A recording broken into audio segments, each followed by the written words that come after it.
Hey, I'm Scotty, and in this video we're going to be doing blind contour drawing as a challenge, which I think is a really great way of improving your sketching. But before I get onto why, I just wanted to explain what it is. So blind sketching isn't covering your eyes up and sketching at the same time.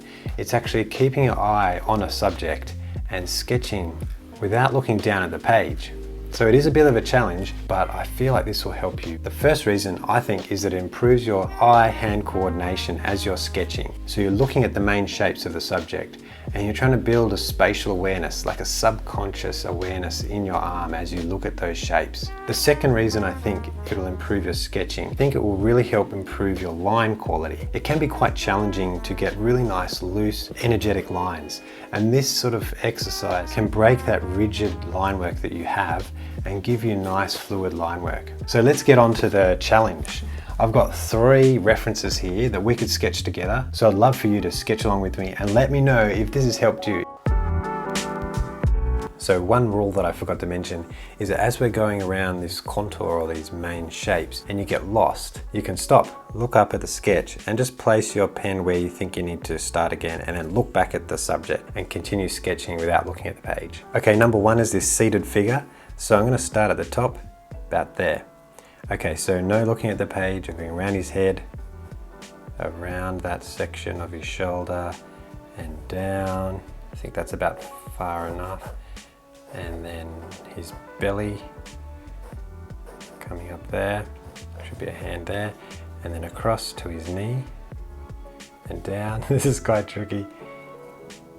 Okay, I don't want to go to the side of the page, I can just sense that I'm there. Okay, up and then down for his other leg, around that shoe, a little shape for the shoe, and then up and here. Okay, I have no idea where I am. So I look down the page. Okay, so I can kind of see the outline of the legs there, which is really good. This side of the face, I can never know where to put my pen up, so I'm going to give myself a little bit of a break. Start here, now look back at the page. So eyebrow, nose, down here chin, coming down at that angle. And I'm guessing then here is this magazine he's reading, and across here. Okay, let's see. Aha, see, not too bad. And I love the line work, it's really nice. So I want to do the chair at the bottom, so I put my pen here and I go down. Maybe if I was urban sketching, this would be quite fun. Looking at someone as they were sitting, and you're forced to do this really quickly and loosely.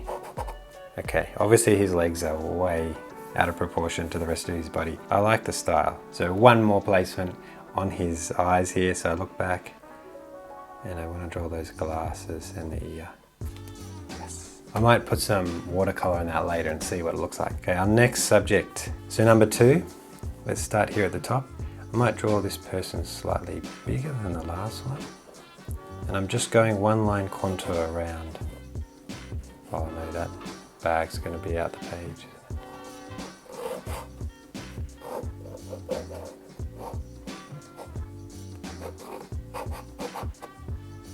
Okay, so I look back at the page. Okay, yep. Now, put my pen up here. Now, no looking at the page.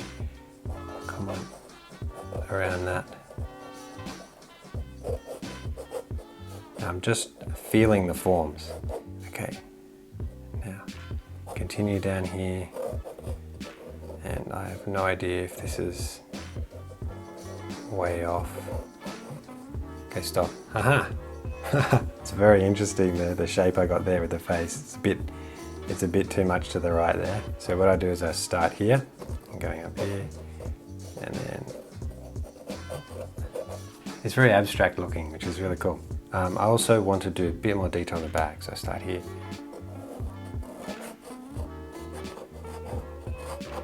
There's no pressure. I know that these sketches are going to be very inaccurate.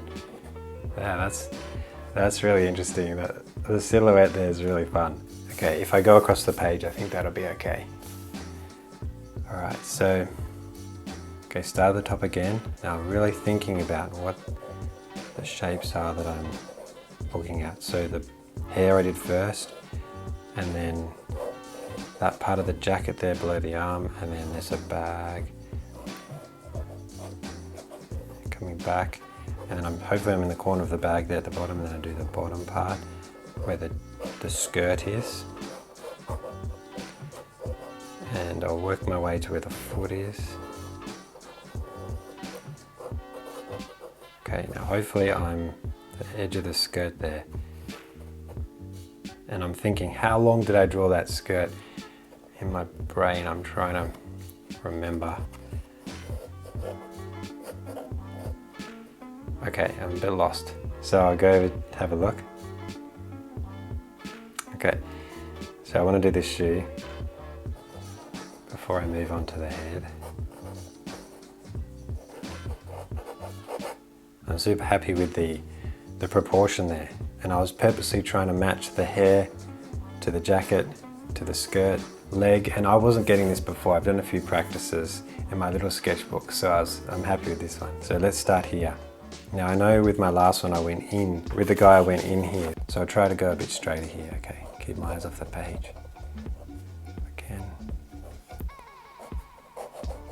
Oh, I'm not sure how that is. So we'll go back here, and I go down here, if I can get that right.